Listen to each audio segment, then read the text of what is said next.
Well, welcome everybody to the September safety meeting. All right, so in this meeting, we're going to be covering PPE, slips, trips, and falls, and loading procedures. Okay. So defining. So a trip occurs when you encounter an object that in your walking path that can throw you off your balance. So say you're getting off your truck or something is pretty much just in your way and you don't see it and you slip on it. So a slip is when you experience a loss of friction between your feet and the surface you're walking on. So that could be there's soap on the water, or in the winter there's ice. So if you see a slipping and tripping hazard in sight, you should do your best to remove the hazard if it's safe to do so. So in that situation, you'd probably be putting down the salt and using your cleats. Okay. So slips, trips, and falls constitute as the majority of workplace accidents. Most incidents can actually have been prevented if you're wearing the proper PPE and watching out for hazards. OSHA requires that employees assess all aspects of the workplace to identify and eliminate hazards.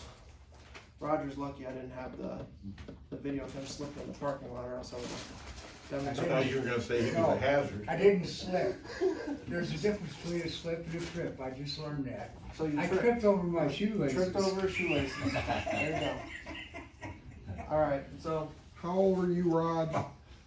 Too old to be falling on that ground out to there. limit slips, trips, and to increase friction between your feet and surfaces with strap-on cleats and non-skid soles. So making sure we're wearing the right boots and the right We have cleats. strap-on cleats? Yeah. Yeah, because it gets brutal around here in the winter. We'll provide them for you. We have a ton of them. Timmy's got a ton in the PPE room. All you gotta do is ask. All right, trips. Like slips, trips are more likely to happen when employees are in a hurry and not paying attention. Trips occur when you encounter an object in your walking path moving with enough momentum to be thrown off your balance. So, and Roger is walking a little too fast, stepped on his shoelace. He's always in a hurry, that's for sure. He's in a hurry. I knew he was gonna get me on this on one of these safety meetings. Okay, so slips. So it's a loss of traction on the job site. A slip can quickly lead to a fall if the downward force of the gravity is greater than the physical force of friction. Okay. Slips are more likely to occur when you are in a hurry and when you're wearing the wrong kind of shoe. Can't expect not to slip if you're wearing those Crocs. Okay, so intro to PPE. So here are some examples of some PPE that we use. So we got your safety goggles, or safety glasses, goggles, face shields, boots, long sleeve, hard hats, respiratory, cleats. Anybody see anything I'm missing? The hearing protection. Ear protection, Gloves. gloves. I mean, we have that. At one time we didn't. Okay, so the most important defense an employee has when working with hazardous substances is PPE. So that's chemical protective clothing, or CPC. Being exposed to chemicals may cause a severe illness and injury, including death. PPE and CPE are designed to help shield, isolate, and protect employees from chemical, physical, and biological hazards. However, protective equipment and clothing has its limits. They can also pose hazards such as stress heat and impaired vision. So say you're in the hot time of the month, you probably shouldn't be wearing your winter jacket. Or say you're in a situation where you think you need your respirator, I'd probably wear it, but if it's 200 degrees out and it's a normal day and there's no reason to be wearing a respirator, then I probably wouldn't be walking around wearing it. This is extremely important to employees, that they need to be well informed and able to analyze the situation to make sure they're using the best equipment for that situation. So PPE should always be noted before you're starting your tasks.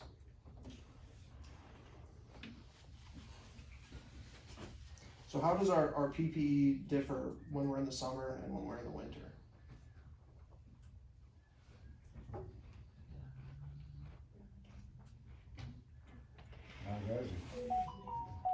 was asking you. I can't see how it does. Yeah, it's not no different. No different. No different? Okay. Cause it's downright cold during the winter time. Yeah. You don't mind putting the coat on it. Right. Yeah. It's like long sleeves Yeah, are as I mean, bad in the coat's winter. not That's like when I go to Camaro the other night, I was like, shoot, I don't mind putting this coat on. They wouldn't go into there. Coat's It's just to keep 95 you warm, degrees, I though. do That know. ain't- That's not something to keep you safe, it's just keep you warm. If I you're know over our 60, safety just equipment. keep your ass at home.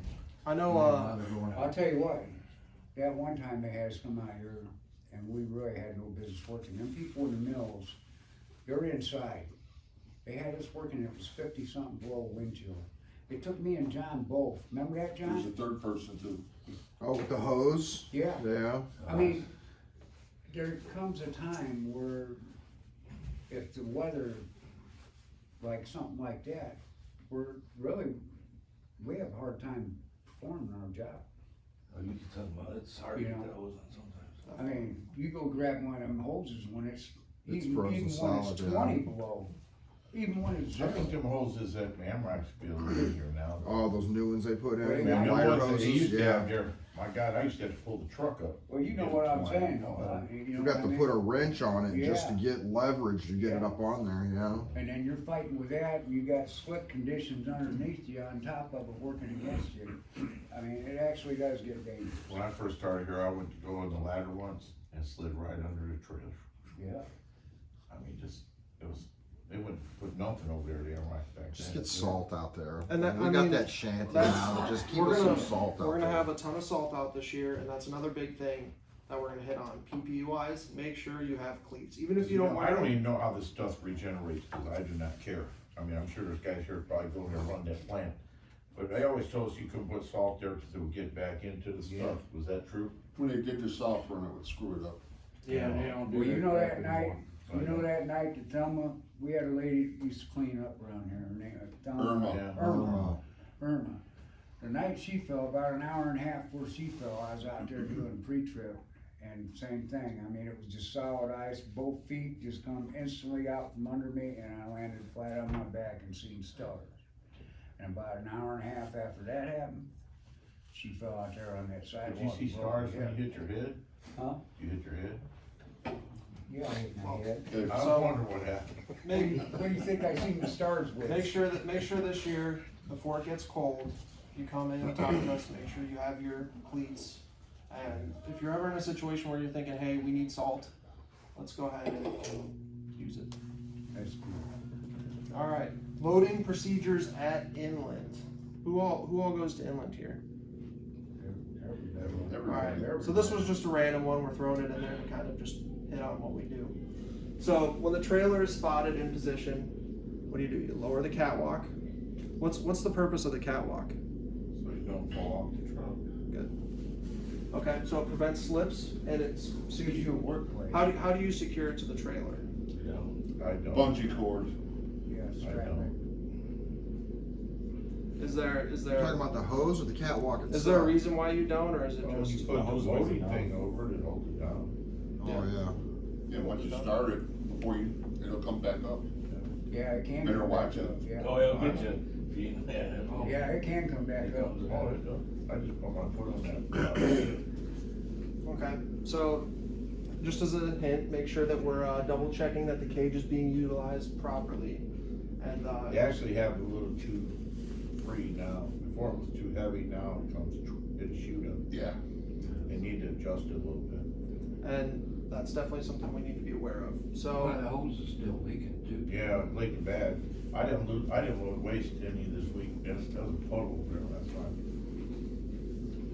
I know, I just don't wanna see anybody over at inland get in trouble because they're Now, not. if you got a Strap it fiberglass down that tanker, cage. you can't really use some of that cage. You gotta almost pull it down, be on your catwalk. Okay. It don't work. Alright, so we start loading by opening the valve. Next, you're gonna press the button on the meter up on the loading platform. You're gonna load the designated amount into the trailer and you're gonna stay up on the platform to avoid any spills. Okay, so you're gonna double check all the valves and perform a slosh test. And we'll talk about later a couple things we added to the slosh test just to make sure we're double checking our work and doing everything right. Alright, here will be a fun one. Unloading at portage. So, BOLs should always be checked before leaving the facility to verify the information, making sure you have the right product in your tank. So, whenever unloading with pump only, the dome lid must be open and secure and not to close. If using the pump with air assist pressure in the tank, you must always watch to prevent the pressure in the tank from going over. So, the unloading hose should be always visible during the unloading process. Okay, so pre-unload, make sure containment is safe, pull in, fill out your paperwork, and chalk the wheels.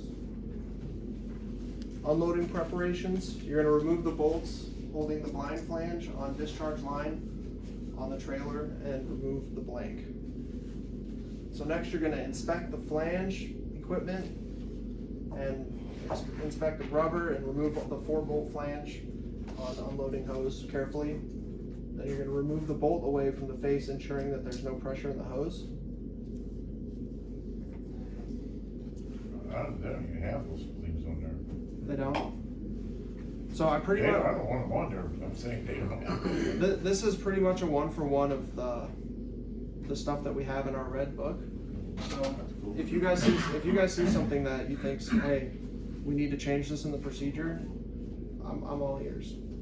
I'm not there necessarily with you guys, but I'd love to hear anything you guys think we might need to change on our procedures. Well, the entire rack system over there needs to be changed because it's gonna end up falling down on top of them. Kill somebody one of these days.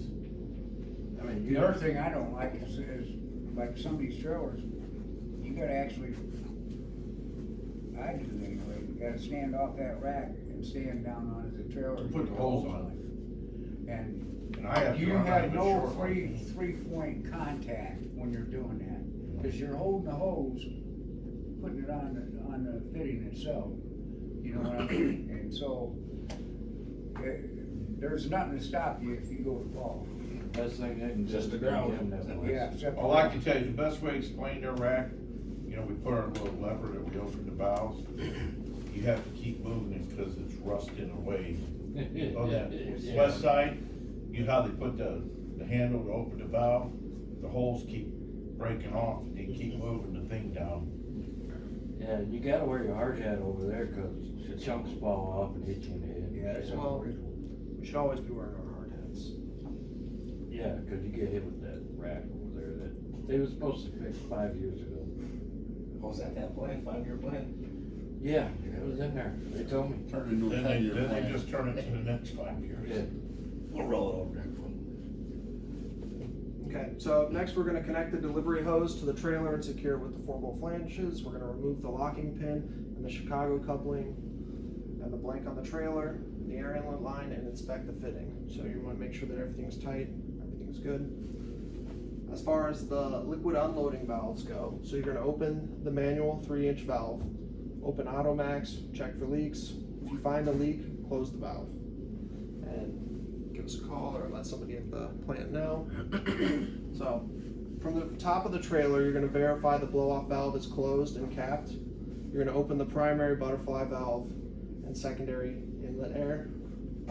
So, after you slowly open portage compressed air valve, you're gonna apply 30 to 32 pounds of pressure. And you're gonna use the tank's air gauge to verify. Don't use the facility supply line gauges to ever verify air pressure into the tanker. So make sure we're watching the trucks too.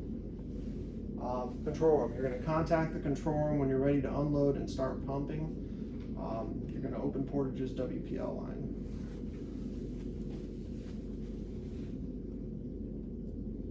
Okay, so after the pump is started, one of the big ones that we're gonna hit on is making sure you're staying with your truck until the unloading is complete. You always wanna make sure, because if something happens, even if it's a couple seconds, that could be hundreds of gallons. I mean, you guys know the deal. Stay with the truck, make sure nothing leaks over or spills or anything in that situation. So the unloading hose should always be visible during unloading. Keep your eyes on air pressure. Grab a sample, place the sample in the proper location, and after unloading is complete, air pressure has started to drop, when the tanker is going empty. Does anybody see anything wrong with any of these we've gone over yet? I just tell you what happened a couple weeks ago. Cause what's that one guy, I can't remember his name, but it was his last day here, and he had left his valves open, he was taking the thing off the back, and I was getting ready to start mine. I always look over at the other valve before you open yours, because both were left open the other day. It wasn't one of us, it was one of the road drivers. You know what I mean? But Is there a reason why they don't have check valves in them? Oh, they probably do. oh, no, man, They they said say the they guy do. left both valves open for unloading, and it's just a habit I They got into. need check valves over there. I mean, but, you know, if you always look over at the other one, then you don't have that happen, but it was a PVS truck, but it was a road driver, I don't know who it And was. now the hose is turned around to where if you leave them open, it's gonna spray the driver instead of Yeah, shooting but I'm out the saying parking it's, lot. But that's just a habit that I got into. Like he It's just, said, if they had check valves, it make word, it couldn't come back. the You other know, way. Yeah, what's but the guy that you moved asked in? that keeper up over there. Oh, yeah, there's check. Hey, All what's right, that guy all right, that, all right. what's that guy that left here and he went to Arizona because he got divorced and came back, and he worked for a little bit? Rio? Aguilera? Oh, I Rio? No. Oh, Rivera. Yeah. He was sitting there, it was his last day, and he's got the thing pulling it back, and I go to open mine, and I go, hey man, you wanna get sprayed one last time? Oh, It was his last day, he was pulling it off, I would've buried him with that. Alright, so after your unloading is complete, you're gonna turn off the air, close your valves, make sure that all your valves are closed. So next, you're looking at the product hose. So you're gonna unbolt the product hose, loosen the bottom bolts first, and lift to verify no product is left in the hose. Finish unbolting and discharge the hose properly, reinstall blanks and flanges, close your butterflies, all valves, verify everything is hand sealed and everything's looking good. We don't want any leaks. Okay, so once the trailer is secured, okay. Next, loading RA at Portage. So, arrival procedures, very similar, they're pretty much the same as the unloading ones. You're gonna chock the wheels, get aligned on the loading platform, verify your flanges and valves are all good. You're gonna remove the caps. You're gonna remove the bucket from the end of the RA line and empty it into the tanker. Install fume control ring over the dome lid. Okay, so another loading check we're gonna do is we're gonna make sure that the hose is secured. We're checking for any leaks there. The whole time that we should be loading, we're checking for any leaks. So as soon as you start loading, you're gonna be staying with your trailer and pretty much making sure that nothing's left open or nothing's spilling or spewing. So when loading is complete, if you're going to inland, you're gonna add your inhibitor. And after RA is loading is complete, you're gonna go over the platform and you're gonna cross over the dome lid area, close both valves on Portage RA loading line, make sure that the RA hose is done. Draining, you're gonna grab samples both for the Portage lab and for your plant. Next, you're gonna remove the RA loading hose from the center of the fume control ring and store the RA loading hose properly. You're gonna attach the bucket to the end of the loading line. Remove the fume control ring and rinse off and store it. And close the blow-off valves. So, one big thing we're gonna add to our leak prevention check is we're gonna be rinsing down the trailer pretty thoroughly, and that includes the dome and the spill pan. And we're gonna start adding that to the slosh test just to make sure we're hitting. Here in the next month or so, we won't gonna have no water there for 3 months, so how are we gonna do that? Where at? Portage. Portage? As soon as it first freezes, there's no water there for months. So how are they gonna give us warm water so we We'll don't start wash working down? on it in the middle of winter time. Yeah, there's no water for 3-4 months now, unless it's a nice couple of days and it thaws, but there's no water there all winter. Probably still turned off. No Well, eye wash, Let, nothing works. let me work on a solution for that. And Well, they heat trace it, but then they don't plug it Yeah, in. but that Okay. breaks. And Hey CJ, this just for me, I guess, I don't know. But I'm not for sure who to report damages or incidents to at either me, here or over at, Okay. Fort. So, if you're reporting an incident, Mm-hmm. what the proper thing to do is there's a HAS-E card over on that board. You'll fill it out, you'll sign it, and you'll give it to Boo Boo, or give it to me, or give it to Tim, anyone in the office. But once we have one of those formal things, we can start pushing it. Okay.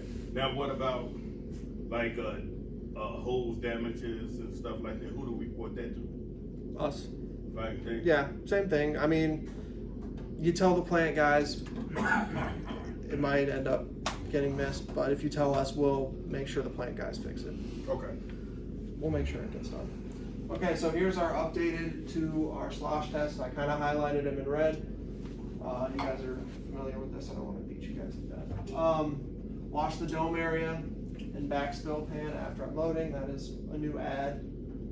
And we're also going to, I kind of highlighted it in red. We're going to walk around the trailer and go to the top. So make sure you're going to the top to verify everything is secured. Sometimes, you know, you gotta be very thorough when you're going through your truck. All right, anybody have any questions?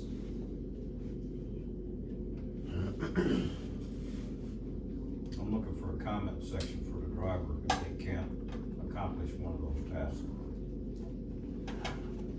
You don't want a guy to check the no and not being able to make a comment.